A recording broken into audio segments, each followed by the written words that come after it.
রাজ্যে বেকারদের কর্মসংস্থানের কোনো সরকারি চাকরির ব্যবস্থা নেই। বাধ্য হয়ে নিজে এবং পরিবার পরিজন নিয়ে বেঁচে থাকার জন্য অবশেষে রাস্তায় অটো চালানোর জন্য পথ খুঁজে নিয়েছে উদয়পুরের 20 থেকে 25 জন যুবক। এই সমস্ত যুবকরা উদয়পুর ব্রহ্মবাড়ি স্থিত বাজাজ কোম্পানির ম্যানেজার কৃষ্ণ বণিকের সঙ্গে যোগাযোগ করে অটো নামানোর পরিকল্পনা নিয়েছে। ম্যানেজারের সঙ্গে কথা হয়েছে 10-12 দিনের মধ্যে অটো পারমিট বের করে দেবে। ম্যানেজারের কথাই বিশ্বাস করে প্রণয় দাস, গোপাল দাস বৈষ্ণব, মিন্টু বর্মন, তোফাজ্জল মিয়া সহ আরো কয়েকজন যুবক 1 লক্ষ টাকার উপর দিয়ে ফাইন্যান্স কোম্পানি থেকে লোন নিয়ে অটোরিকশা নামানোর জন্য বাজাজ কোম্পানিকে টাকা দিয়েছে। সঙ্গে আরো 20,000 টাকা জমা দিয়েছেন বলে অভিযোগকারীরা জানিয়েছেন। অথচ দীর্ঘ 3-4 মাস হওয়ার সত্ত্বেও এখনো পর্যন্ত অটো পারমিট তারা না পেয়ে প্রতিদিন উদয়পুর ব্রহ্মবাড়ি স্থিত বাজাজ কোম্পানিতে গিয়ে ম্যানেজারের সঙ্গে যোগাযোগ করার চেষ্টা করার সত্ত্বেও ম্যানেজার সঠিকভাবে কোনো সদুত্তর দিতে পারছে না অটো চালকদেরকে।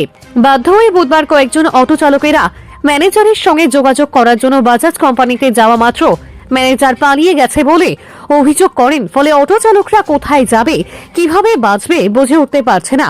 গাড়িগুলোর রাস্তায় নামালে পরে পুলিশের হয়রানি করা হচ্ছে, যেহেতু তাদের পারমিট নেই। দাবি করা হচ্ছে অতি সত্বর সরকার যেন মানবিক দৃষ্টি দিয়ে তাদের পারমিটগুলো তাদের হাতে পৌঁছানোর ব্যবস্থা করে দেয়, সেই দাবি জানিয়েছে। এখন দেখার বিষয় সরকার কতটুকু মানবিক দৃষ্টিভঙ্গি নিয়ে তাদের পাশে এসে দাঁড়ায়, সেই দিকে তাকিয়ে আছে অটো চালকেরা। উদয়পুর প্রতিনিধির রিপোর্ট, অধিকার বার্তা। আপনারা দেখছেন অধিকার বার্তা। 3 মাস হচ্ছে গাড়ি কিনছি বাজার শোরুমের থেকে। যে সময় মার্চ মাসের 22 তারিখ গাড়িটা লইছি, লোনের সময় আমার কইছে 1 সপ্তাহ পরে পারমিট দিয়ে দিবে। তো এই পারমিটের লাগে 1 সপ্তাহ পরে আইসি, আমার আমার কইতেছে কালী পূজা পরে পারমিট দিবে। এরকম করে প্রায় 5টা ডেট দিচ্ছে আমার। 3 মাস হয়ে গেছে গাড়ির কিস্তি কাটতে আছে।